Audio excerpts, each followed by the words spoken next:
And the idea of defund the police, and I understand the premise, okay? And this is once again where many people that say defund the police, they don't mean, hey, just get rid of the police. Of course, there's a fraction of people that are saying defund the police means we don't want any more police anymore.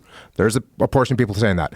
There's some people that are saying, well, if we defund the police, we can relocate some of that money and we can do, better schools and we can put money into the infrastructure inside these neighborhoods. But here's the problem. You know what the police need more than anything else? They need money for training. And the way the police departments are set up, they do the most ridiculously minuscule amount of training for what their job is. So, as you know, I was in the SEAL teams. We would train for 18 months. 18 months we would train to go on a 6-month deployment. Cops, they get like 2 hours or 4 hours of combatives training a year. A year. That's complete insanity. Insanity. It's complete insanity.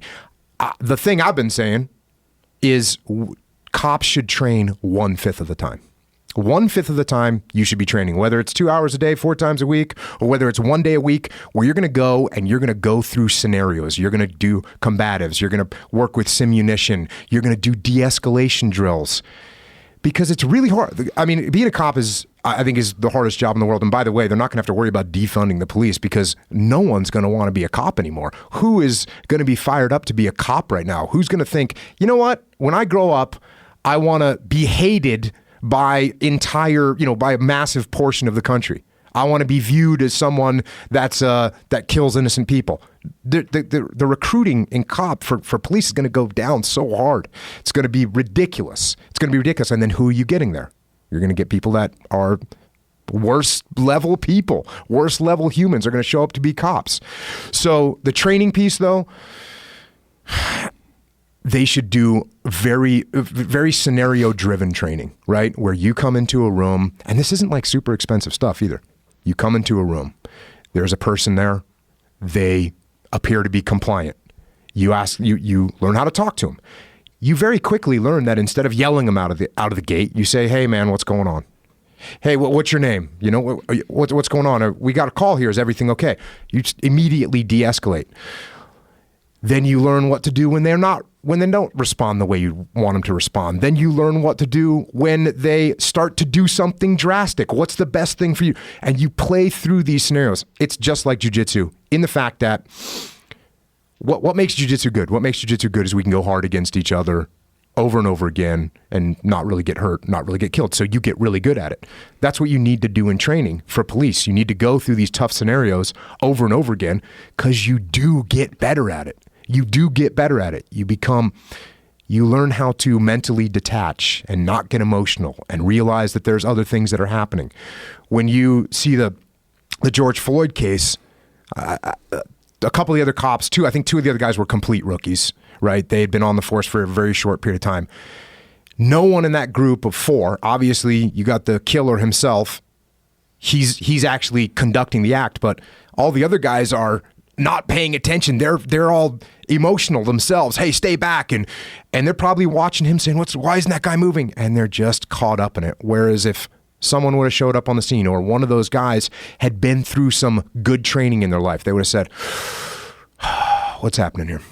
Hold on. My partner over there has been on this guy for 2 minutes. He's not moving anymore. I'm going to walk over and say, hey man, let me take over. I got this. Go over there, decompress. This takes training. You have to train people. And I saw this over and over again in the SEAL teams, training guys. You get a young kid that's coming through training for the first time and they go into a room and they're getting shot with simunition bullets, or there's someone yelling and screaming, or we'd put Arabic women coming walking out of rooms. We'd have people get blown up with wounds. We would do this to them over and over again. So they realize, okay, I just got to relax. I got to take a step back. I got to detach from this situation so I can process what's happening and I can make a good decision. Because as I said earlier, no one is making a good decision when they're panicked, when they're freaked out, when they're scared. As a jiu-jitsu guy, when someone puts hands on you, you're not actually scared, right? You're like, oh, okay, I know what to do here. If you don't know jiu-jitsu, if you've never had someone grab you before, or you haven't had someone grab you in 17 months or 14 months. No one's laid hands on you because you got a badge and a gun. So people, when you tell them to do something, 95% of the time they go, okay, yeah, I don't want to get in trouble. But then somebody grabs you. You're instantly, your emotions are spiked, your adrenaline spiked. And the only way to overcome that is through consistent training that happens on a regular basis. You can't just train somebody one time. It's like ring rust. You can't just train somebody one time and, oh, now I don't need to train anymore. No, you need to do continuous training. So that fact right there, if we want to help the police through these situations, we need to invest more money into them. We need to get them better training. We need to pull them out of the field to train and pull them out of the field to decompress. Because you ever done a ride along? No. Like whether you're doing a ride along, whether you're going into any situation where you're thinking you could be killed, and even if it's just a remote chance, but you're doing that all the time, and you're seeing on the news, you hear this, your buddy got shot, your buddy got whatever, this other guy got, take his gun taken away. Like that stuff happens. People get killed.